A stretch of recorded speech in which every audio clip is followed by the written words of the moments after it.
Boss, you can now give the order to develop or dispose of nuclear weapons from your iDroid. With a nuclear deterrent, even if you're discovered while infiltrating a rival PF's FOB, most PFs won't dare retaliate. But you, of all people, know how dangerous it can be to have nuclear weapons. So will you add nukes to our arsenal as a deterrent? Or will you take them away from other PFs and dispose of them to help build a world that's free of nuclear weapons? I'll leave that decision up to you. Look closely.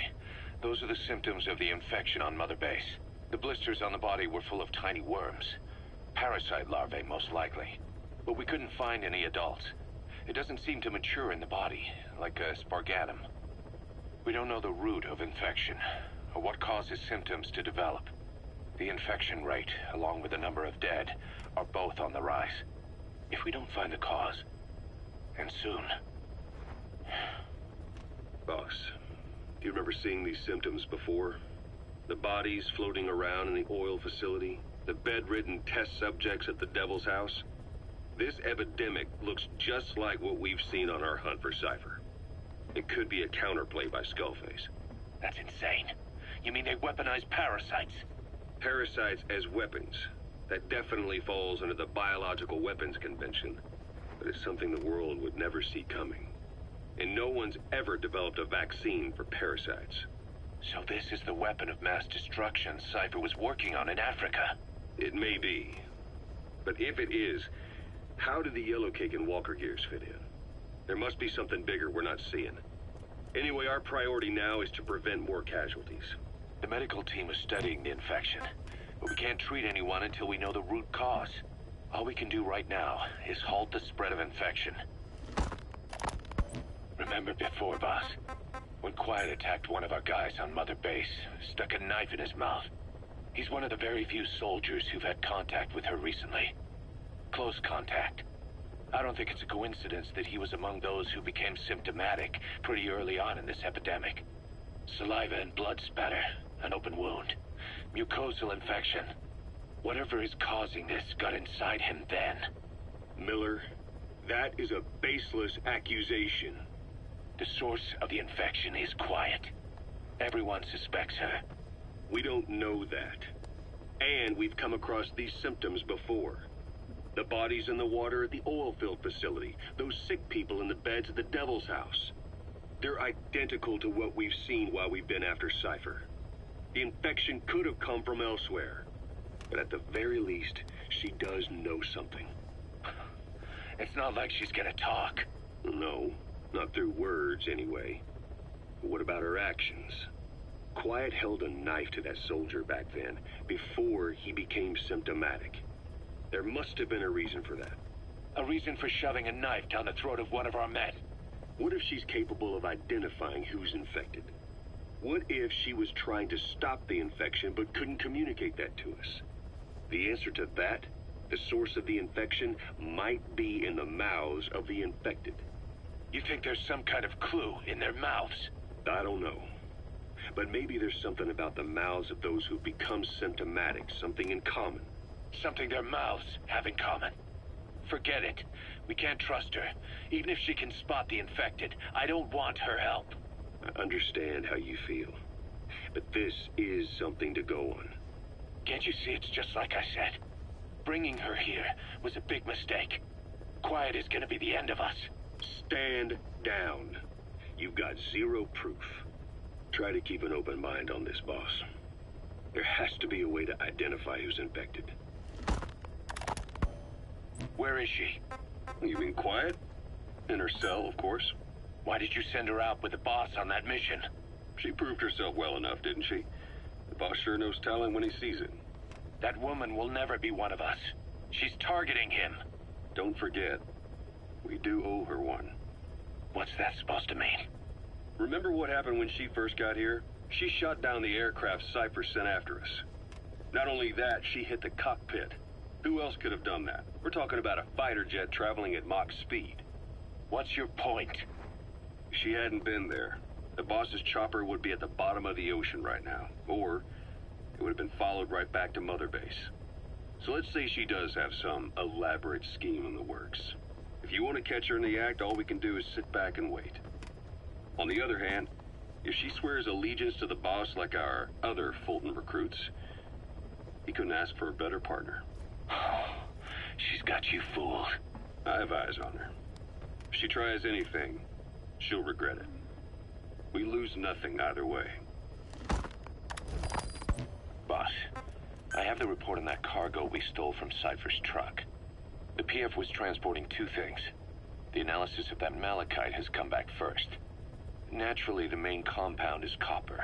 There's also a small amount of cobalt. Nothing unusual so far. Southern Zaire is a well-known copper belt.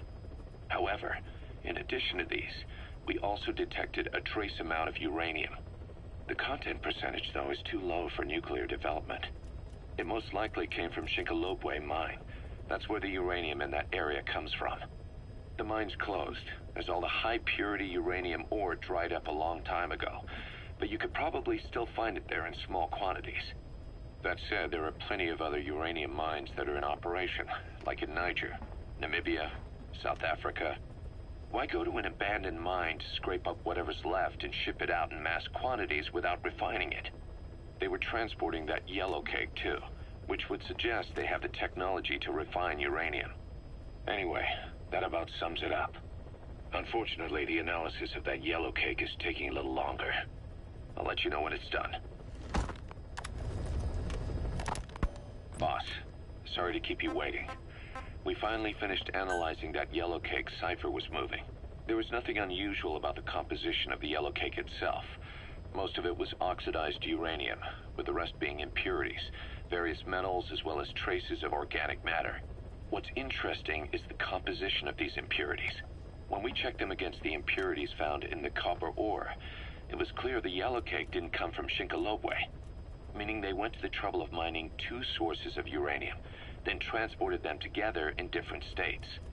Another thing, we detected a very thin layer of highly enriched uranium in the middle of the yellow cake. Now that is very interesting. It may not be a lot, but it points to the existence of uranium-enriching technology. After all, yellow cake can't naturally produce highly enriched uranium. If they could mass-produce this, they'd be just one step away from a gun barrel-type nuclear bomb. But uranium enrichment requires advanced technology and a large-scale facility. If that kind of place existed in Zaire, the Soviet Union wouldn't sit idly by. And there's another question. Where were they transporting the yellow cake and malachite uranium? The first place that comes to mind is South Africa. The government was supposed to have abandoned nuclear weapons development after caving to international pressure. But rumors persist that it's continued in secret. Plus, CRS were escorting the truck, and they're based out of South Africa. And then South Africa does have an abandoned test site. If Cypher's involved with nuclear development in South Africa. But how would that fit with their weapon to surpass Metal Gear? We need more information. Shinkalobwe. There's a name I haven't heard in a while. The U.S. bought a lot of uranium from Shinkalobwe mine during World War II for the Manhattan Project. They even sent a squad from the Army Corps of Engineers to reopen the mine after it was flooded. That's how good its uranium must have been.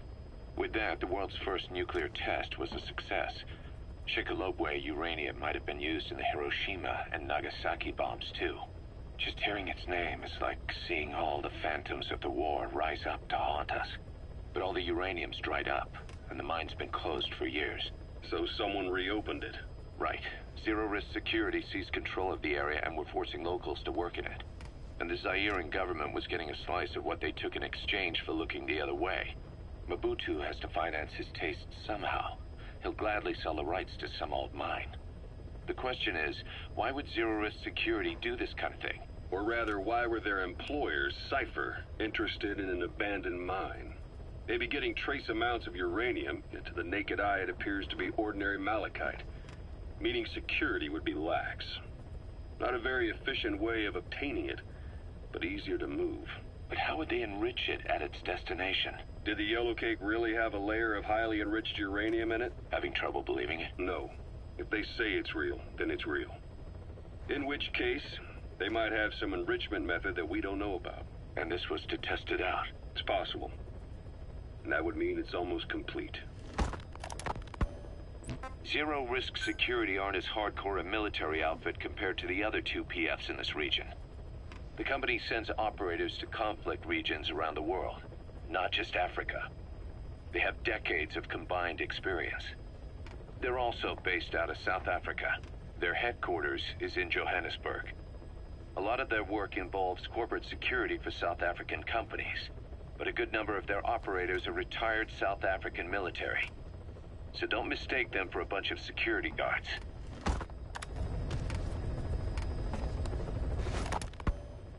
Rogue Coyote operates mainly out of Africa these days. Of the three PFs, they're the smallest.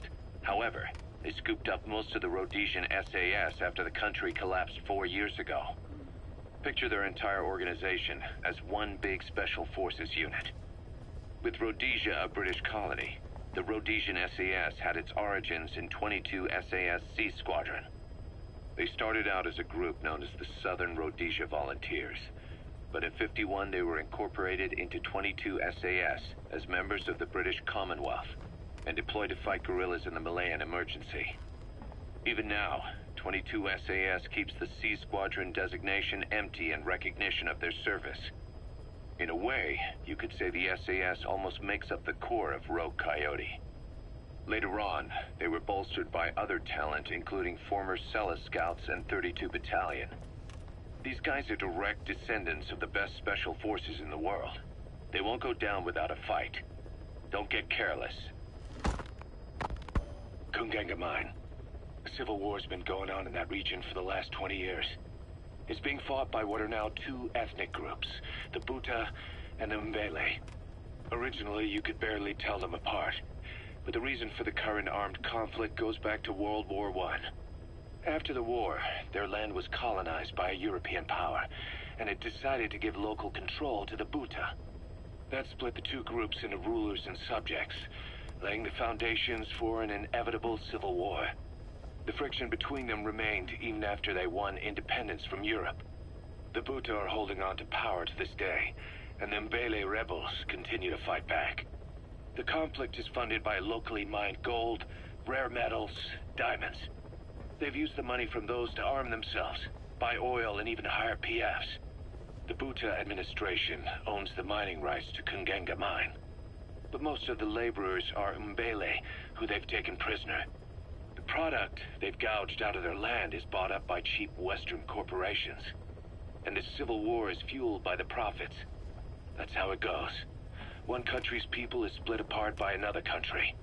Then the two groups tear up their own land for money in order to fight each other. Now this civil war started by a foreign power is the norm, and it's sucking up all the country's resources. PFs are just the same. They follow the money, taking war with them wherever they go. That goes for us too. It's an endless river of bloody retaliation, and we're standing downstream. Should we make a stand and staunch the flow? Or wade in amongst the corpses and make a bigger splash than the rest? We'll follow your lead, boss. Boss, about those invalids you saw in that devil's house. Poor bastards. All strapped down to the beds, with those lumps on their chest. The medical staff tell me they were probably a type of cyst. Cysts can get that big. In some cases, yes. But supposing they're a kind of atheroma forming on the surface of the skin, the size is just too big, and the appearance is all wrong. In the end, the medical team were at a loss. Those lumps were like nothing they'd ever seen. The fluid you said you got on your prosthesis when you touched one was burned off in the fighting, and the factory burned down too. None of the tests we did once you were back at the base revealed a pathogen that could have caused them. Meaning we don't have a single sample to work with. Everything went up in flames. What worries the medical team most is whether it's contagious. Whether there's a chance we could end up like that. And? Mother Base's sanitation control has always been strict. After all, war is great at transporting diseases. For the time being, at least. There's no sign of contagion or any symptoms that could be related. One more thing. About the surgery that had been performed on the people in the Devil's House. Yeah? You said that their throats were cut open, with an acoustic tube pushed inside? Right. The tubes were hooked up to tape recorders, playing some kind of audio. Well, we picked up some of that audio through your radio transmissions and recorded it here. The intel team has been working on analyzing the communications log. What have they found? There's nothing tying the contents together. We've got a report on 3 deaths in a car accident on the autoroute near Marseille. Protests outside the Libyan embassy in London. A press conference with the former Prime Minister of Sweden. A 4-month-old weather forecast for Balikpapan. And then commercials for appliances, cough syrup, and TV dinners. Assuming they're not all staged, they come off as recordings of your average public broadcasts. Public broadcasts? Just radio and TV signals? Yes, and from all over the world. We're looking into whether they're genuine or not, just to be sure. What else? A speech that sounds like it was recorded out on the street, and people chatting about how this year's tomato crop did. And there's nothing they have in common? We're partway through the cryptanalysis. That includes checking all audio ranges and running it backward and at different speeds. Then there's vocabulary breakdown for political suggestions, ideological common points. But I don't think it's going to get us anywhere. Where were the recordings made? There's nothing linking them from that angle either.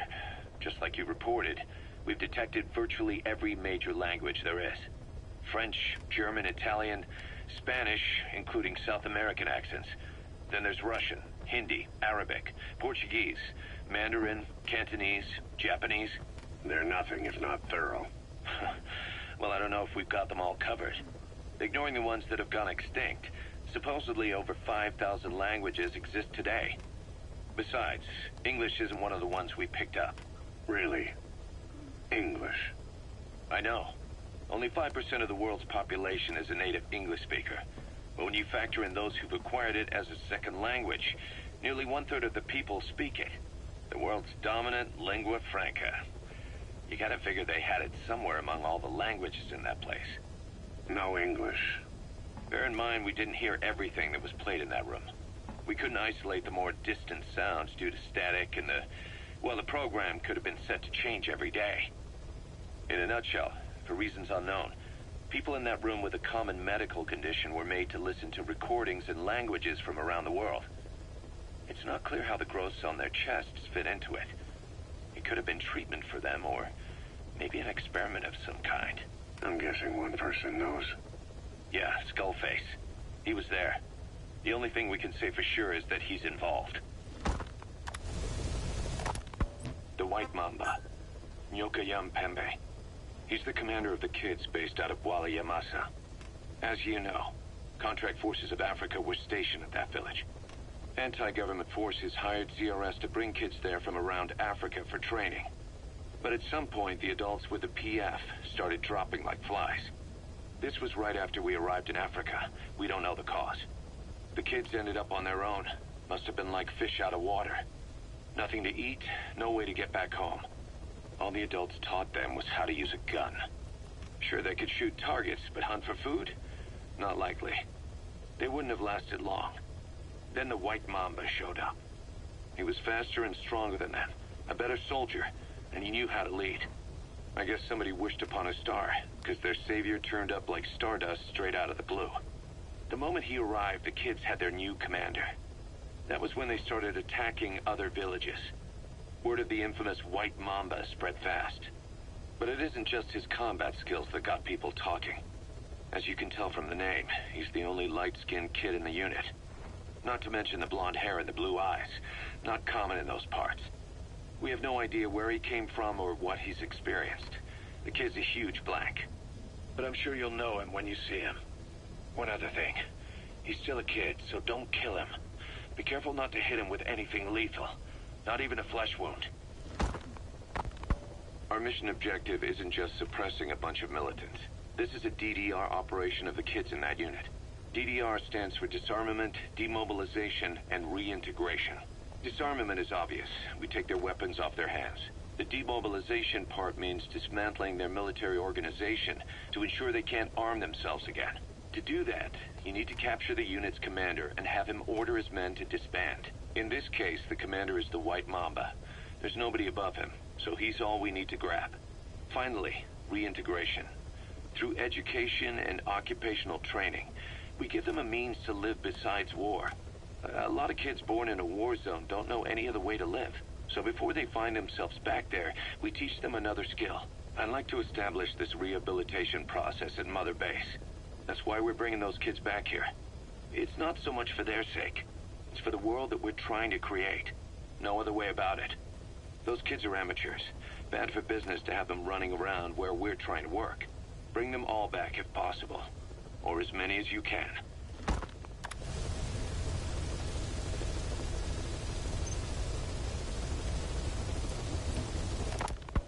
We placed the White Mamba and the rest of his unit in the staff living quarters.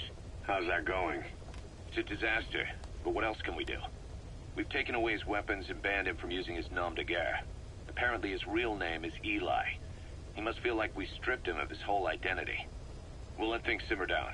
I put a guard on him for now. Still, the question is, who is he? Where did he come from? And how has he survived? He's still not talking. No, he won't say a word about himself. But you know, it looks like he speaks English. One of the deck crew called out to him in English, and he said something back. He just lost it all of a sudden, started mouthing off at the guy, in perfect English. He wasn't stringing together words he picked up somewhere. So English is his mother tongue. He could be from the east, or the south, or maybe even further north or south. English is well established in countries all across the continent. It's rooted in Africa like a weed, or maybe parasite is the better word. So just speaking English doesn't help us figure out where he comes from. Could even be from off-continent. Right. In any case, we'll keep an eye on him. If we learn anything else, I'll be sure to let you know. About the pathogen spreading through Mother Base. You've seen everything we've got on the outbreak. What's your opinion? Textbook symptoms of vocal cord parasite infestation.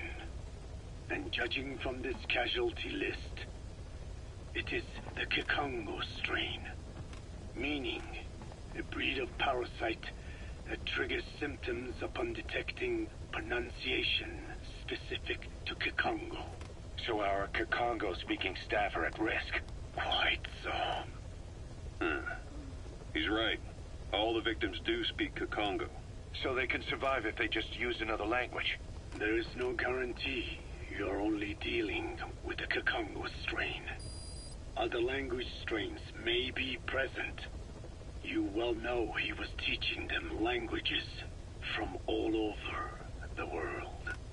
The Devil's House. Nzoya Badiabulu. There is no way to know how many strains he has at his disposal. So how do we keep them from becoming symptomatic? You mentioned using microbes. Use this. A type of Wolbachia, introduced to a sample of the parasite. Wolbachia? A parasitic bacteria that colonizes the parasites, turning male to female and preventing copulation. You must cultivate more. What have you done with the infected bodies? Cremated to stop the spread of infection, but we did keep a few for study. Good. Take this sample, grind it to a pulp, and introduce it to the larvae now nesting in the dead. The Wolbachia will multiply rapidly within those larvae. They're soldiers, not some petri dish. Conventional cultivation methods will take too long. Extract the Wolbachia from those larvae and vaccinate your men. Kikongo speakers first. This is the fastest, surest way. No one is to speak a word of Kikongo until the Wolbachia are safely inside them. I will instruct your medical staff in detail on site. You have the appropriate facilities. Yes, but do not worry. I made a pact with your bit de Cholone on the honor of the Dene. I speak no lies. Keep an eye on him. Will do. Follow me. I'll take you to the medical team. Now, we must wait for the Wolbachia to multiply in the larvae. How is the disease transmitted? If it's carried by insects or rodents, then...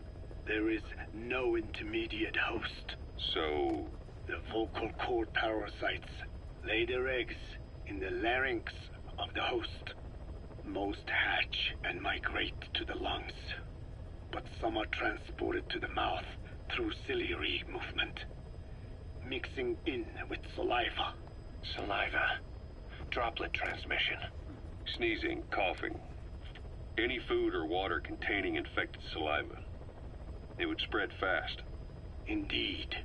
And when the larvae migrate to the lungs, symptoms can resemble the early stages of a cold, making it easy to infect others. Meaning a simple conversation would be enough to pass it on. All right, so what happens after the larvae migrate to the lungs? It is as I said before. They mature by feeding on alveolar tissue. It is only then that noticeable symptoms appear in the host. And by that point, it's too late. He's infected everyone else. It's one hell of a weapon you've created. That is what Blag Anna wanted. Something that would spread easily. In truth, he's not the reason. But we will discuss that another time. The Walbachia have multiplied. We're preparing to extract them and begin vaccinating. But is this really the only way? Sure, it'll prevent infection, but the cost? You would rather remove their vocal cords? No. Tactical communication's a linchpin of what we do. What if we were to ban the use of Kakongo? Insufficient. First, there is no guarantee that only the Kakongo strain is here. Second, there is the matter of how the parasites lay their eggs. Before they can copulate, they must be exposed to the pronunciation of a specific language for a period of time, like a container filling with water. But the duration between when the container is full and when the copulation actually begins varies from case to case. In other words, even if the infected stop speaking as a countermeasure, it may already be too late. The only true solution is to prevent copulation through the Wolbachia, or by physically removing the affected tissue. Do any anti-parasitics work? It sounds as though you have already tried. Yeah. We tried every one there is, and nothing. I have yet to find a medicine that can remove the parasites. At best, it temporarily covers their ears. Why is that? Because the parasites are companions to us. To remove them inevitably harms the host. Companions? More than you think. And this is why the human immune system cannot eliminate them. We've inoculated the staff with Walbachia to keep them from becoming symptomatic. That should also contain the infection. How did this happen in the first place? It has to have been a Cypher spy within our ranks. If this is so, then why the Kakongo strain? If their intent was to wipe you out. Skullface said the remaining English parasite was close to the boss. If this latest strain was his doing, he wouldn't have tipped his hand. It is possible someone brought eggs onto the base without knowing. Stuck to their shoes, clothing. Well, that makes the most sense to me. And where did the eggs come from? You mentioned that your boss visited Nzoya Badiopulu. Sure, but his gear's disinfected immediately upon return. Then he was not the carrier. And not just the boss. All staff dispatched to high-risk regions were quarantined on the flight back. When the symptoms first appeared, we checked and disinfected all equipment used up to that point. Any and all prisoners, soldiers, materials, and animals extracted during missions were also quarantined. So, that just leaves. I have seen children around here. Where are they from? All over. Some were being held hostage at a mine. Then there were the troublemakers at Bwala Yamasa. Bwala Yamasa? Yeah. Their clothes, their things. Did you burn them? They're just kids. We couldn't. And besides, Not one of them's shown symptoms. The parasites don't infect prepubescent hosts. Their vocal cords are not fully developed. Well, if infection doesn't occur in children... It is possible they carried eggs on their clothes, and the infection spread from them. Check the kid's stuff. I doubt there is any trace left by now. And if there is, some of those kids must be close to hitting puberty. How could we have missed this? The name Walla Yamasa got quite a reaction from you. I'm guessing the Kikongo strain was released in that village. Cypher used that region to experiment with vocal cord parasite transmission. The Kikongo strain. The settlements around the refinery upstream of Walla Yamasa were the proving grounds. They would infect one villager, then record transmission speed. Dangerous work. If they failed to contain the infection, it would slip into the surrounding regions. At which point the world found out about the parasites, making them useless as a weapon. Incredible they'd risk such a thing. The test site was densely populated too. A terrible place for such experiments. No doubt, they thought burning everything would wipe away all traces. The settlements were covered in oil anyway. Who would wonder if one day they caught fire? And so it did. They burned it all, living and dead. Those remains. But they miscalculated. Transmission speed was far faster than anticipated. It may have been the temperature, or hygiene standards, or perhaps the parasites reacted quickly to Kikongo. Whatever the reason, nearly all villages were swiftly infected, and the settlements reduced to mounds of corpses. Making matters worse, the dry season was ending. When it came time to burn the village, the Moneni River had swelled. Many of the bodies were waterlogged. Meaning they didn't burn completely. The corpses still contained viable eggs, and the larvae washed downstream. And when the people downstream drank that water... That marked the end for Walla Yamasa. I learned all of this at the mansion. I warned him of the risk of eggs getting out. And? We are prepared for any eventuality. I get it. Putting the oil field back online. The oil leaks, saner. They planned to pollute the river, prevent the spread of infection. But the oil flow was stopped, and downstream the people of Masa Village started using the water again. The PF soldiers deployed at the village were locals, spoke Kikongo. They were infected, and the kids survived. I've heard enough. And who stopped the flow of oil? Don't. We did. That confirms it. The source of the Kikongo strain infection was Masa Village. And the children brought it here. It is no one's fault. There is no blame to be cast. The parasites, they were tested in other regions? Their physiology requires that they be tested under varied conditions. Another test site was in Afghanistan. So it was the parasites there. Both the Pashto and Tajik languages are spoken in the mountains of Afghanistan, and population density is low. Ideal testing grounds for how accurately the parasites target only the specified language. It is also relatively easy to prevent the spread of infection. And the results? The first test, I am told, was a success. Once the Pashtun Mujahideen were infected with the Pashto strain, they were all but wiped out. The Hamid fighters at Smasei Fort. It was doubly successful. No Tajik Mujahideen or Soviet soldiers became symptomatic. So the parasites proved to be effective. What about the second test?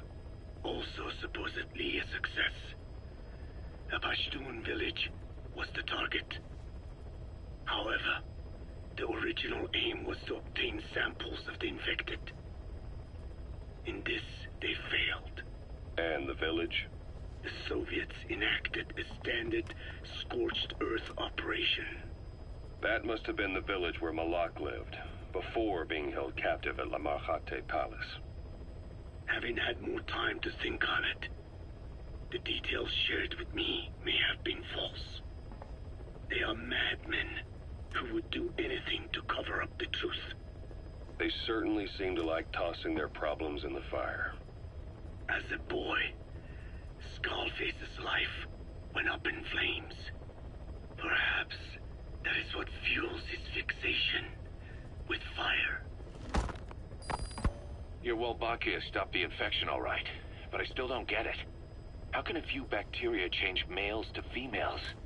I know they're only bugs, but... It is not such a rare thing in the natural world. Many insects and nematodes are infected with Wolbachia. But why? They nest in the cell cytoplasm of the host, even in the egg cells, with the result that the offspring are born infected. Mother-to-child transmission. However, Wolbachia cannot nest in sperm because they do not have cytoplasm. So even a successful infection of a male ends after a single generation. This means the Wolbachia must resort to maximizing the population of infected females. Sounds like an ethnic cleansing campaign on a tiny scale. Gender change from male to female is their survival tactic. So more females means more Wolbachia carriers, so it can keep thriving in the following generations. But the parasites in a human host are supposed to be a mating pair. If there's no male, there'll be no offspring at all. It's killing itself. Slow down. This tactic is intended for environments where a single male can copulate with multiple females. Originally, the Wolbachia did not infect the vocal cord parasites. I created a mutated strain, modifying the Wolbachia so that it could infect monogamous pairs. The Wolbachia's greatest multiplying tactic, the male-to-female change, worked against itself in the monogamous parasites. Just as you said. Then I performed repeated selection of Wolbachia strains until I achieved 100% certainty of male-to-female conversion. Creating female-female pairs, unable to reproduce.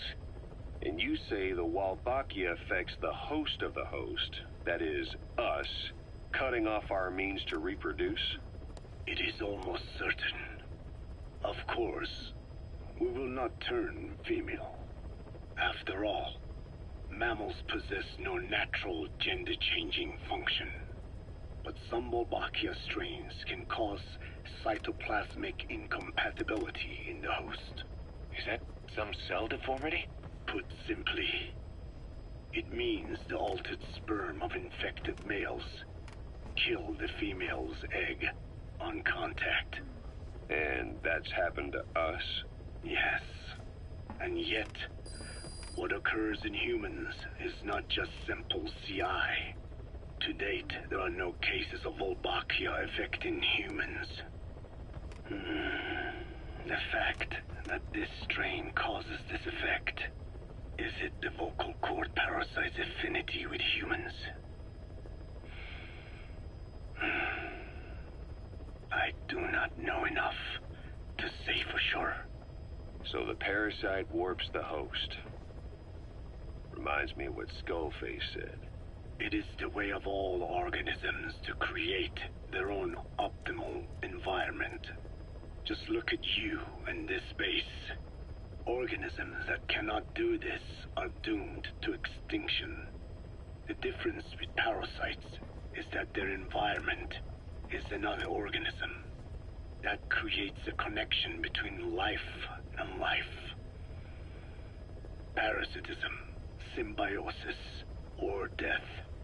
In this way, the host too is challenged to adapt. About this OKB-0 Emmerich was talking about. Its location and features match the citadel in the mountains northeast of the Soviet base camp. Built during the time of Alexander the Great, it was left in ruins following one of Genghis Khan's campaigns. Its occupants changed time and again due to war, and it was expanded on more than one occasion. Ultimately, it fell into the hands of the Soviet philosophers. The Soviet army was using it as the headquarters of its Afghan invasion force.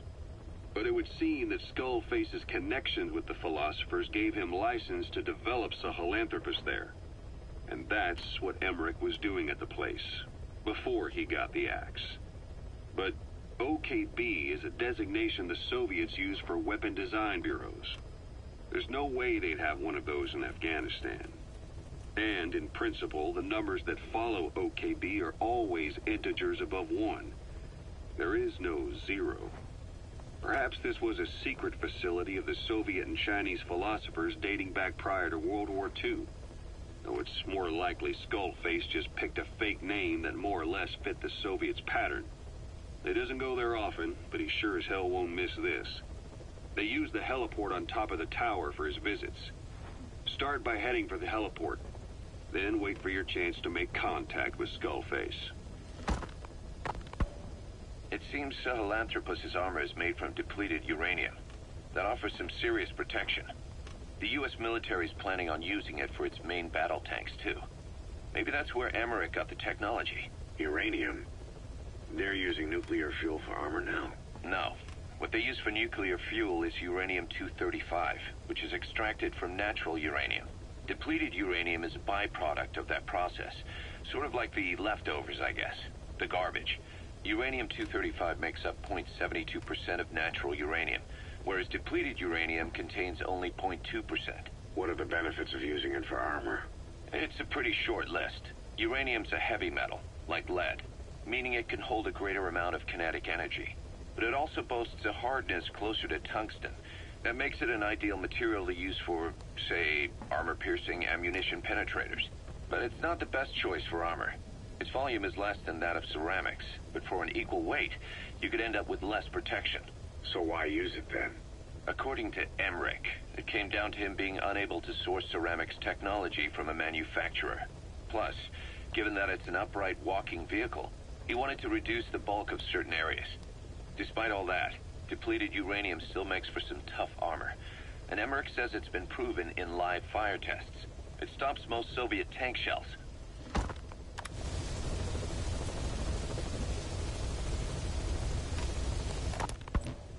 Emmerich didn't go with depleted uranium for Sahelanthropus's armor because of its strength. He had nukes in mind. Exactly. It's meant to use its body as the fuel component for a nuclear weapon. Sahelanthropus uses built-in uranium enrichment archaea to melt its own body and extract uranium-235 from the depleted uranium in its armor. Those archaea perform the enrichment in an extremely short time. The concentration jumps by a factor of several hundred, from 0.2% to over 90%. The end result being highly enriched weapons-grade uranium. Sahelanthropus's body itself becomes a nuclear bomb. Emmerich says if it were to self-destruct, the nuclear yield would be somewhere in the region of 15 kilotons. Since you need about 50 kilograms of highly enriched uranium to trigger a nuclear reaction, that would mean Sahelanthropus contains something like 23 tons of depleted uranium. That's not very much. No, it isn't. That's about what you'd expect to find in a main battle tank's armor. The point is, it can be transported anywhere, even use its conventional weaponry on the battlefield, and the international community will never suspect a thing. I just received word from the R&D team and the transport team out of Afghanistan. They finished installing Sahelanthropus on the base. It's ours now. All right. Don't let any of the staff touch that thing. Especially Emmerich. Of course. That guy's crush on Sahelanthropus is beyond a joke. Guess he really wants to see his tech stand on its own two legs this time. That's not gonna happen. I know it. So you've got no plans to make it operational again? Damn right. Boss, I want to hear it straight from you. Hear what? What the hell do you want with that thing? The drive is busted. It's not like it has a nuke on board. Even if the metallic archaea could turn it into a nuclear weapon, all it can do is self-destruct. Sahelanthropus just isn't a weapon anymore. It'll draw unwanted attention without even being a deterrent. I know. The weapons development strut sank 2 feet under that thing's weight. That's 1 year's drop in a single night. We've started on reinforcing the strut, but there's no guarantee it'll hold up if a storm hits. I know that, too. Boss, why keep it? It's a mark. Us Diamond Dogs, we don't have a country to call home. That means we have no past, nothing to prove that we lived. Every one of us threw it all away when we came here.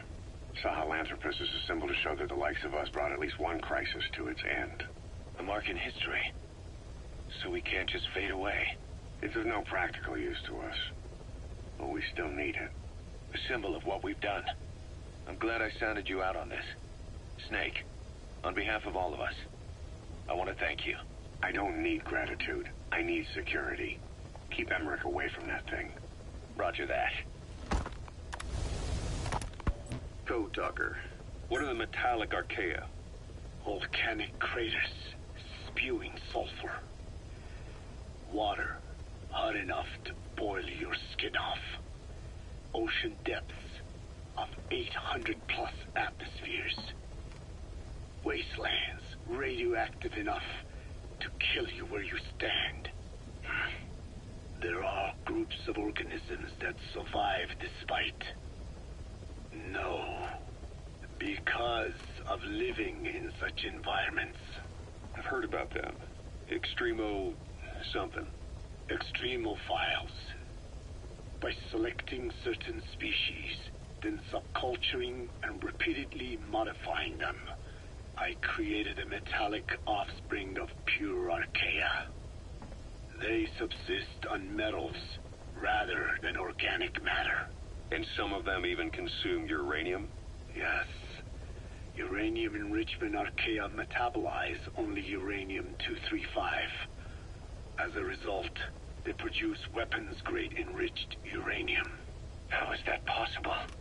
Consider how plants fractionate carbon isotopes when they conduct photosynthesis. Nature possesses abilities beyond our imagination. So it was archaea that brought down your chopper? Corrosive archaea, yes. They oxidize metals, feeding off the energy in the electrons they receive. What became of the wreckage? We had the R&D team retrieve samples for study in airtight plastic containers, of course. Prudent. We shall extract archaea from it in good time. They should help you fight back against Black Anna. Any chance we could start now? It doesn't have to be a lot. I might just have another use for them. If it's only a small amount you need. That's fine. I'll get the R&D team to assist. Let's go. South Africa was previously suspected of developing nuclear weapons. It already had a conspicuous presence at the UN because of apartheid and its armed expansionism. But when neighboring Angola and Mozambique became socialist countries in '74, South Africa felt hounded into a corner. So it accelerated its nuclear program to protect itself. 3 years later, the Soviets discovered a test facility, and 2 years after that, an American satellite observed a flash in the southern Indian Ocean. It said this was South Africa conducting a nuclear test with the help of a certain ally. Skullface used the situation in South Africa to get this ally to lend a hand. They both wanted nukes, so it was a mutually beneficial relationship. On the surface, anyway. I figure South Africa started getting serious about nuclear weapons production in '75. In '74, the government was still able to get by with bluffing that it had a nuclear arsenal. But the year after, word spread that an independent armed group in the Caribbean was crushed by Cypher for possessing a WMD. That's right, boss. What happened to you and your men was the reason South Africa decided to push ahead with nuclear development. A force independent of any country getting its hands on a nuke. That was a threat to the existence of countries everywhere. It wasn't just South Africa. Your presence pushed a lot of countries to get nukes. The world was scared of you. You were a threat to more than just the Cold War. If nations are gears in a machine, you had the power to smash them loose and watch the whole world grind to a halt. Emmerich uses externally powered legs of his own design. It's Bionics Technology, a product of the U.S. military's failed attempt to develop a powered exoskeleton. All the wearer has to do is apply a little force, and the actuators continue the movement in that direction. But his legs are unique. Instead of using a hydraulic mechanism, the actuators run off metallic archaea. That increases the actuator's reaction speed and also enables him to lock and release the joints at will. The legs are a nifty little gadget, but they have two clear weaknesses. First, they're dependent on external power, maybe because he built them knowing he couldn't leave his lab. There's no internal battery. That's why they won't work if they aren't plugged in. Second, and this is more than just a weakness, the legs are directly connected to his bones. Could be to minimize signal loss and the order's output to the legs and the drive response from them. Either way, Emmerich has used bolts to attach load-bearing parts directly to his femurs, probably by mimicking surgical treatment for compound fractures and the like. But the end result is those legs and his body are fused together, and that appears to be how he's able to move them so precisely. But that also means that any shock to the legs would be delivered right to his bones by way of those bolts. The same is true if he encounters the corrosive metallic archaea. If the corrosive archaea ate into the exposed bolts, they'd reach the endoskeleton parts and eat through them too in the blink of an eye. The doctor's bones are full of holes to accommodate all the bolts. They're like sponges. If he were to lose the reinforcing parts, even the tiniest bit of force or weight would snap his bones. So when I dangled those corrosive metallic archaea in front of him, he realized straight away what would happen. Life wouldn't be worth living if he lost those legs of his. I'd bet that is what the doctor fears the most. I just helped him imagine what it would be like. Thanks to that, I got the information we needed without either of us getting hurt. You know how he is. He's probably already over the shock. The better you know your adversary, the easier it is for you to get information from them. And vice versa.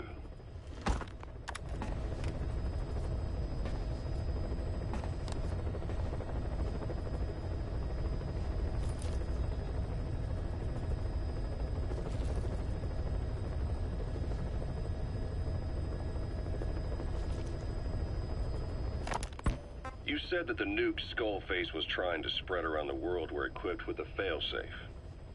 Something that could shut them down at will. His will. Quite so. After all, he needed a guarantee that a buyer wouldn't simply turn the weapons back on him. So how can they be stopped? The criticality trigger, that is, the detonator, is a complete black box design. Any attempt to dismantle it causes it to melt in seconds, using the corroding archaea. The design ensures that no detonation is possible unless he disengages the lock. So he had a way to disengage it remotely. Precisely. The client simply presses a button. At that moment, the detonator begins transmission with a surveillance satellite. The satellite reports to him how the client is trying to use the nuke. If he does not object, the lock is disengaged. But if it's a risk to him in any way... The detonator melts down. The same is true if detonation does not occur within a preset time after the lock is disengaged. The nuke is rendered useless. Who the hell would buy something with strings attached like that? The client would never know until the moment they actually tried to use it. Most likely, he would have explained the time delay as the detonators needing time to activate. And He only intended to sell to technologically primitive groups in the first place. Let me guess. He'd claim it was defective and offer a replacement. Shadier than a used car salesman. Skullface shakes your hand like a friend, using the other to control you like a puppet. This is how he works.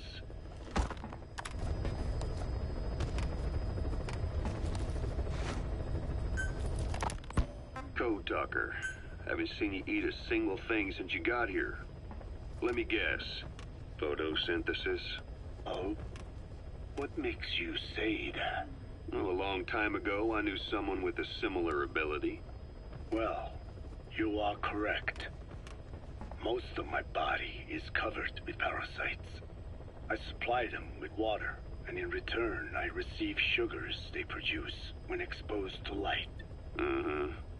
It isn't just my skin either. The parasites also act as my eyes.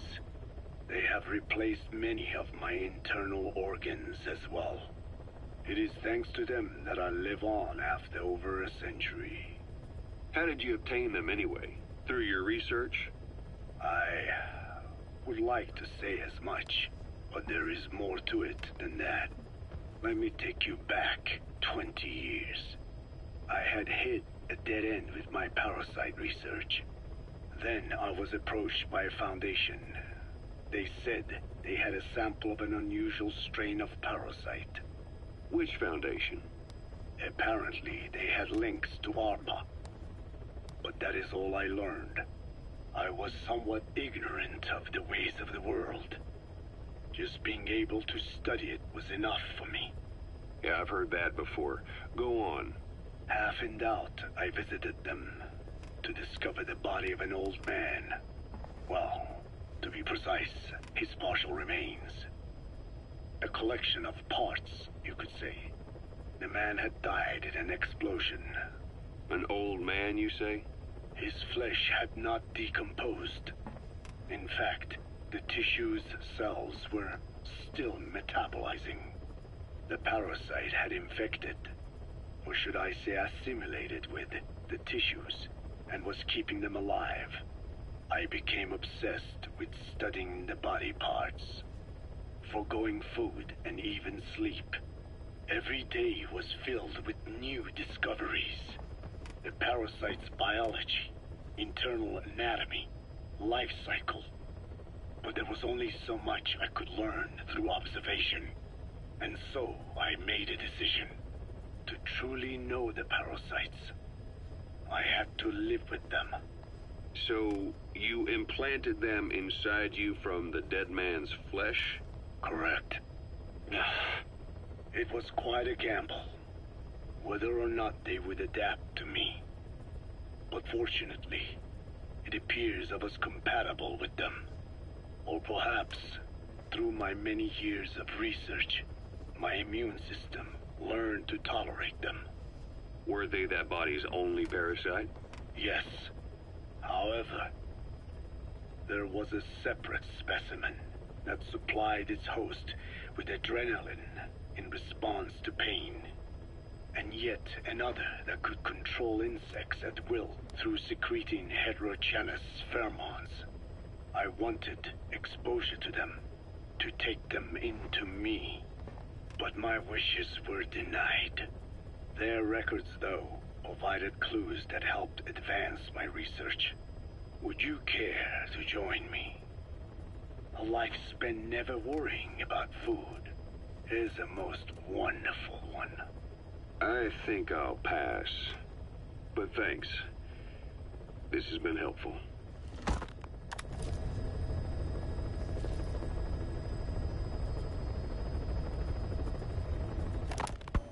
Skullface has finally burned out. The world is rid of his existence at last. Was he still alive? You could say that. But you could also say he'd been dead for decades. What's that supposed to mean?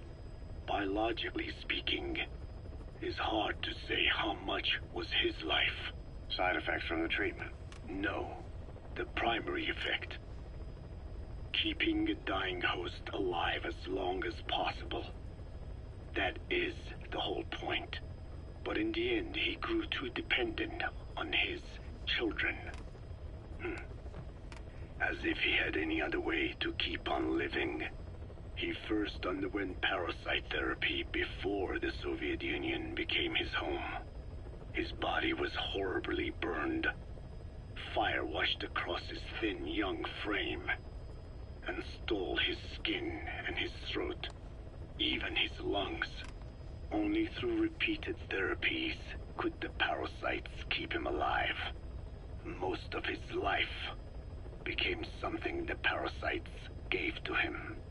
And then he lost the ability to die. That is correct. The parasites live on past the host's death, still aiding cell composition. At that stage, there is no way to extract them from the host cells. There is no way of knowing when the last cell of Skullface's body would die. The only choice was to burn the whole thing. And his children, along with it. And I am one to talk. When my life is snuffed out, I expect you to treat my body the same way. And when I burn, I will truly be one with my children for the first time. You say there were 3 English vocal parasites. According to Skullface, yeah. Skullface had 2 of the English strain with him. You burned both of them. There was an oil fire. I tossed him in. So that just leaves 1. And you tell me Skullface said he used it. He said it was very close to me. Very close. One of your comrades, or someone ordered to kill you. Or he could have been speaking metaphorically. Metaphorically? Close to your spirit, close to your heart. Someone who either loves you or despises you. The second one makes a long list. Whichever it is, act with caution. Skullface implanted someone with the English language strain. Who it is irrelevant. Why? I tell you what Skullface really meant. Very close to you means you will be exposed. All the infected here have been given the Wolbachia. Even if the vocal cord parasites infect them now, they cannot reproduce. But if there's a different host among us, host to the English strain. If that were the case, we'd see the symptoms. What about the non-English speakers? We have plenty of those, but the staff use English as a common language. But if that someone has not spoken English yet, and begins to speak it now, there'd be another outbreak. The final mating pair of the English strain must be found immediately. Skullface is gone, but his threat still remains. On this base, do you see what the final mating pair is? With him dead, those parasites are the stain he wished to leave upon the world. His thirst for vengeance. In the flesh. Think. Does anyone here bear a grudge against you? Who would target you, specifically? The ethnic cleansers that Code Talker mentioned, they weren't Skullface's true goal. All we have is circumstantial evidence, but here's my theory. It was Cypher who started developing the vocal cord parasites as bioweapons, parasitic weapons, and Africa was the testing ground for them. As Code Talker said, their purpose is the ethnic cleansing of only those who speak a particular language. So they could do a weapon of mass destruction to eradicate specific groups, races, ethnicities, or colonies by the language they speak. Or a kind of absolute language control. Or maybe a tool for those arrogant fools to build some misguided utopia. I can see plenty of uses for them. However, in practical terms, they wouldn't be as dangerous as you'd think. Counteracting the parasites is easy, after all. Cut them out of your throat to save your life, or just don't talk. That also prevents the infection from spreading. So if the international community were to find out about them, they'd no longer be the threat they were conceived to be. In which case, their targets would be limited to minority groups as a deterrent or a terrorist tool. It's hard to imagine Cypher developing something like that as a main weapon for their arsenal. That leads me to think we've only tugged on one little thread in Cypher's grand tapestry. An obscure corner of their work, possibly forgotten altogether. In any case, things changed. When Skullface was forced to relocate to Africa and he saw that thread dangling. All the time he continued that research, he was secretly following his own agenda. The ethnic liberator parasites, his English language strain. Skullface said there were only 3 samples of the English language strain parasite, and I think we can believe him. Bringing his ethnic liberator's plan to fruition depended on creating an English version of the vocal cord parasites at all costs. But an English strain would have been useless to Cypher. Worse, it could have destroyed everything they'd built. It was the one type they couldn't allow. That means Skullface was forced to develop his English strain out of sight of Cypher's network. Naturally, he couldn't use the greenhouse facility Cypher had set up and filled with guinea pigs. Skullface must have found some secret place to create his precious few English parasites, hiding all evidence like a man cheating on his wife. Somewhere, an entirely standalone environment. And when his plan entered its final phase, he must have made the place disappear. Some little room, could be anywhere, but now nowhere at all. We'll never know where he did it, but to elude Cypher's surveillance, it couldn't have been big. I believe Skullface was telling the truth. There were only ever 3 samples of the English language strain. Why activate Sahelanthropus in Afghanistan? This is how Skullface wanted things to play out. The Soviet Union secretly develops a new type of nuclear weapon and successfully deploys it in Afghanistan. Revealing the existence of Sahelanthropus results in a return to the glory days of the Cold War. The threat it poses reignites the nuclear arms race between the world's major powers. The demand for nuclear weapons increases around the globe. What if you then introduced a nuclear weapon anyone could get their hands on? Non-nuclear nations, militant groups of all shapes and sizes, they'd all jump at the chance. Sahelanthropus was a marketing tool to sell nukes all around the world. But I think it's safe to say that plan was stamped out before it got up and running. The world's intelligence agencies never did turn up anything conclusive on it. After all, Sahelanthropus vanished before word could spread. Everything that's happened is already a fading memory, never to join the pages of history. Except for Cypher. Cypher won't forget. They'll already be working on something, quietly, beneath the surface. They'll use the pieces of data scraped together from this incident to build their own bipedal weapon. It'll take them a long time to complete it, but for now, the greed sector have found their new life's work. We'll have to be ready too.